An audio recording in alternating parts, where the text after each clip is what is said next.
When Diddy's arrest made headlines last September, Katt Williams spotted an opening. He jumped on Instagram stories, reshared an AI edit of Puffy's mugshot over Wesley Snipes in New Jack City, and wrote, "Diddy about to snitch on everybody." That line went viral fast. Fans all over echoed the thought. If anyone would flip to protect himself, people assumed it would be Diddy.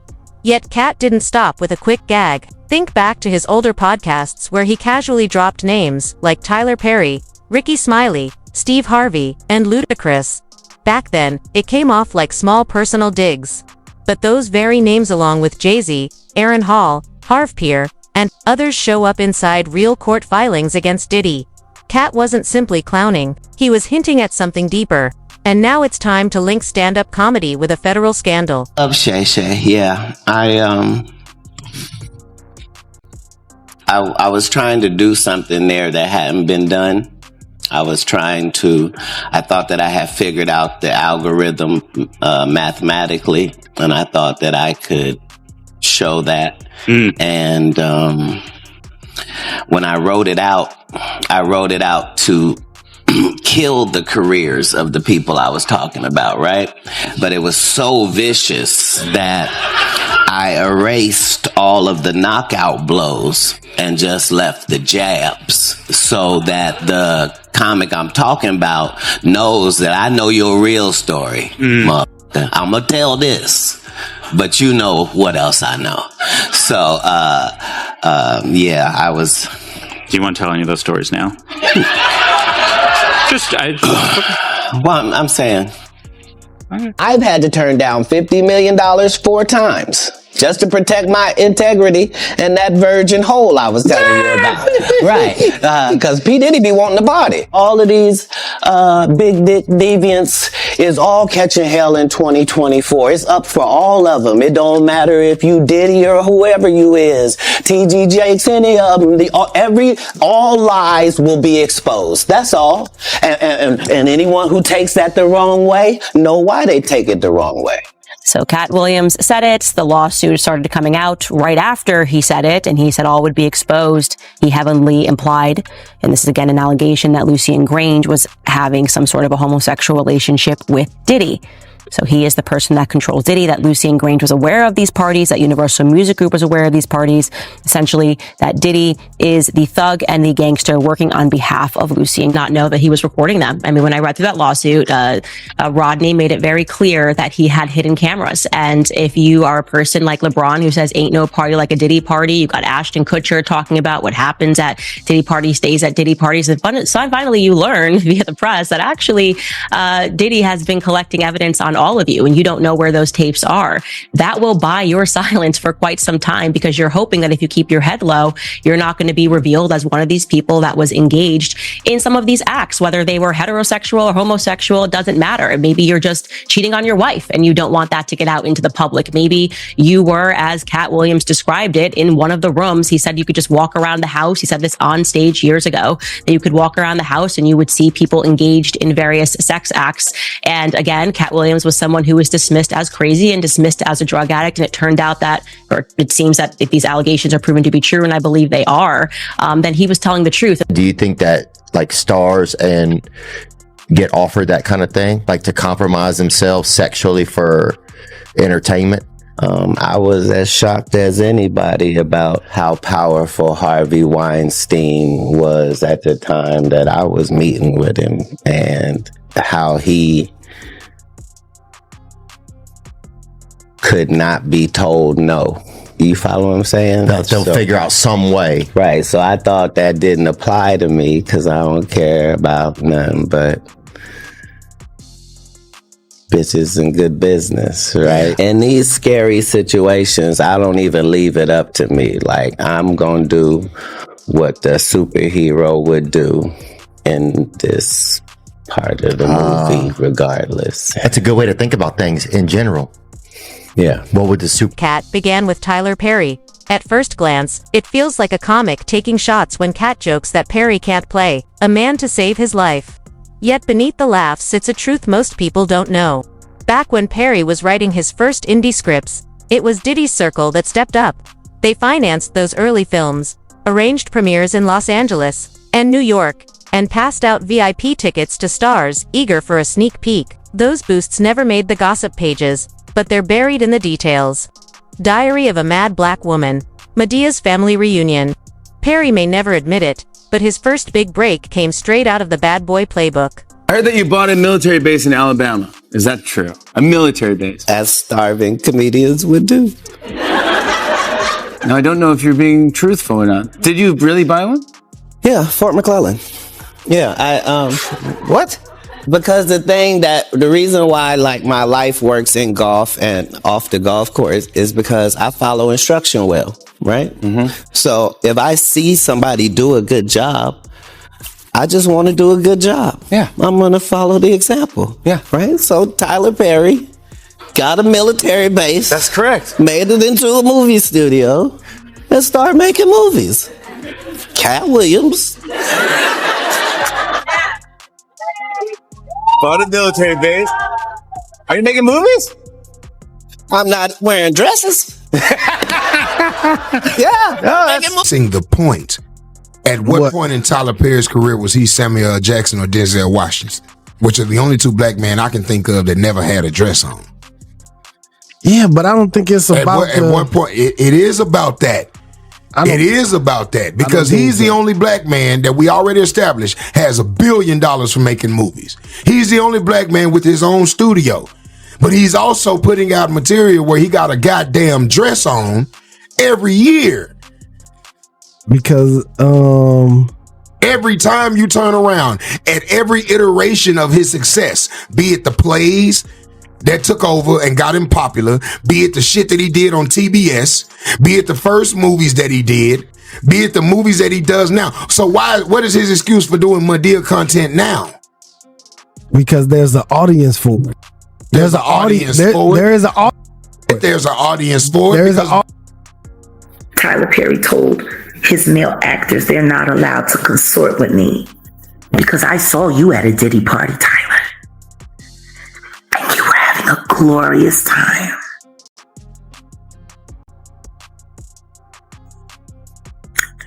I spent a lot of time in Miami and I snuck around Star Island quite a bit. I know Christian isn't lying, but I need him to tell me what happened to my friends. And I don't care how long it's been since I talked to them. They will always be my friends. Always. Tim and Durrett and Lamont Rucker were not the same after they went on camera with Tyler Perry. Christian, I think you can tell me why. Else, Ricky Smiley, who picked up the game at Diddy's private Atlanta gatherings. These weren't public events. They were invite-only nights. Puffy's circle ran the list and distributed the access passes. Ricky managed to land one. From there, he networked and talked his way into radio spots and a successful TV show. Katt claimed that Smiley only shines in a dress, but that punchline carries more weight. It points to how Ricky's path to fame flowed through Bad Boy headquarters, long before he ever touched a microphone. You Smiley sit here and you said out that mouth, you stole Friday after next, the one I was in. I wish all of America fumbled a bit when that happened. He told everybody, it should have been my role. Everybody on the scene. Why do you think no cast member has ever said anything? He couldn't have played that role like you. I thought he was... Sir, no one... Why no... He was with KD. He beat up Terry Crews. Why nobody know this story? And Hollywood has never heard this in 100 years. He was so egregious, I put in my contract that I won't work with Ricky Smiley again unless he's in a dress. Now, what was Ricky Smiley's next movie? Was it First Sunday? Did he wear a dress in it? You bet he did. It's in my contract.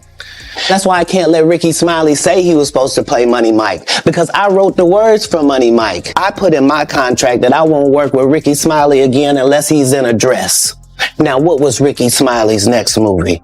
Was it First Sunday? Did he wear a dress in it? You bet he did. It's in my contract. Why would you put that in your contract, Katt? That's where he's a believable actor. Him and Tyler Perry can't play a man to save their life. They play good women, and I believe that the best actor should be in the best role. But when you reported a long time ago that Jamie, that he mysteriously got sick, mysterious, and we said that allegedly was Diddy. But how do you, but when you reported that back then, months ago, did you say, what was that in your reporting? Yeah, they were saying that Diddy, because Diddy and Jamie Foxx were good friends. And they broke up, they stopped being friends. And no, I'm telling you what they said. They that wait. They that wait on the Lord. Put the names out there. All right, y'all, we're going to wrap up the house. I Googled you to see what are the questions that people are wanting to know. Is Ricky Smiley married? No. Have you ever been married? I was married. I was married for 12 years. When? Man, I was married back. Did I know you? Back in the 90s. I think we probably had met and had been around each other, but my ex-wife, we were still close. She's a flight attendant for Delta. Oh, okay. And we was married. We was young.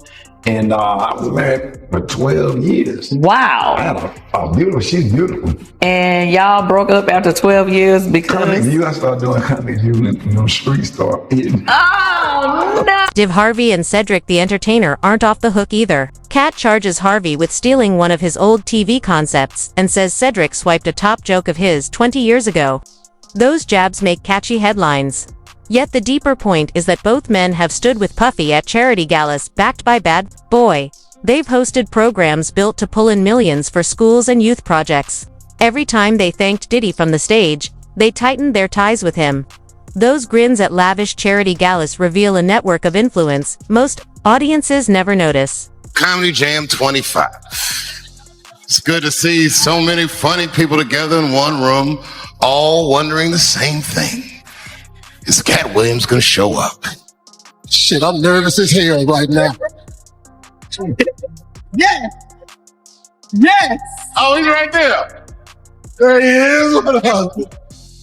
I didn't know he was right there. I would not have said that if I had seen him. Yeah. Not used to quiet, introspective Katt Williams. No. But let me ask you this. When have you ever seen this many heavy hitters all together at the same time? Yeah. In the same room? Yeah. Right. Ann is with me now to talk about another story making headlines today. Yeah, so this one is actually sparked by these pictures. That's 49-year-old P. Diddy with his hand on his girlfriend's belly. Now, that is 22-year-old Lori Harvey. They're in Cabo. She's, of course, talk show host Steve Harvey's stepdaughter. People are talking about maybe she could be pregnant. You know, he's rubbing her belly a little bit, but... She's put up some Instagrams, I think, that show some clues. Sushi, right? Sushi, a bad thing for pregnancy. It could go either way. But then also she posted this picture of green juice, which, you know, why would you want a flatter tummy if you really can't avoid it because you're carrying a child? Ooh, this is conflicting evidence. Okay. Lori was once actually linked to Diddy's son, Justin. Okay. Okay, so they were together and then engaged a couple years ago to a Dutch soccer player. She told Carissa Thompson about how he popped the question. We were in Malibu. I remember the time. It was 11:30. I thought it was a joke. And then he went in his pocket and I'd start shaking. They split up later on that year. Lori and Sean were actually spotted with her dad, Steve, on a boat in Italy earlier on this summer. That's all. Well, then that's it. He's given the blessing. Stretches right into church pews. T.D. Jakes preached at a gospel event underwritten by Diddy's camp. The audience saw platinum seating, velvet ropes, and media walls that looked like record release parties. Behind the worship songs and sermons sat music executives and influencers chosen by Bad Boy's PR machine. Katt drops Jakes' name in, passing as one of the deviant figures bound to be exposed. That call-out may seem odd, but it shows exactly how Diddy's branding fuses religion and pop culture beneath one dark and twisted banner. So yeah, T.D. Jakes is on that list. On that list. And, you know... Katt Williams, I don't know if he's a Christian or not. I don't think he is. His mouth would say maybe he's maybe has faith, but he's bearing fruits of repentance. But that podcast got well over millions and millions of views because he just blasted the industry. And basically the whole thing is your career's here. if we give you money and you join in on this debauchery, you join in on this sodomy, you join in on this pedophilia, you join in on these rituals, your career will go from here to here. And that's actually been seen if you look at a lot of different careers, including Taylor Swift's. She actually started rubbing shoulders with P. Diddy a long time ago, and then all of a sudden her career changed. Now, we also know that T.D. Jakes is allegedly also a power bottom. And he's a much older man. And they say he's very enthusiastic in his endeavors. What happens when he pops something loose? You know what I'm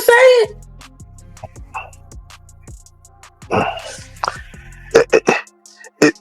It's funny because they're mentioning sex workers, but they're not mentioning women. They're mentioning men as sex workers. Yeah. Like is that a thing where like there's a website of what? It's just wild to hear like you mentioned the You normal. never heard of Grindr? I personally have not. That is what. Why don't nobody ever talk about the fact that TD Cakes has an account allegedly on Grindr?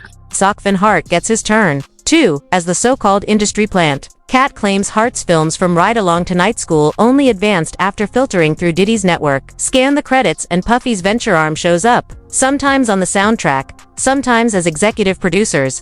Hart's comedy specials streamed on platforms tied to bad boy distribution deals. Those links aren't accidents.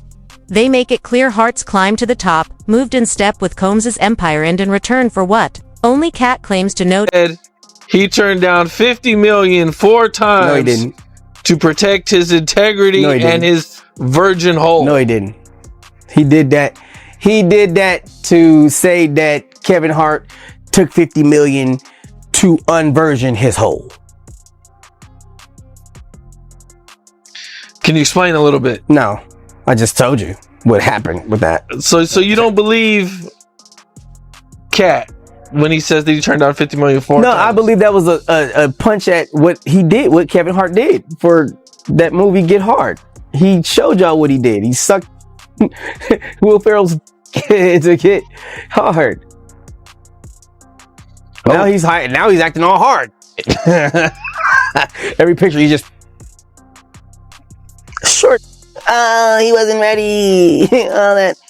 It's the same thing. Said it, and this sums it up well. Like you don't entertain the circus, you watch it, right? And when a lion comes out and rides the bike, you don't think about it too hard. You just go, okay, that's crazy. The lion's riding the bike, and then you go home and enjoy the rest of your day.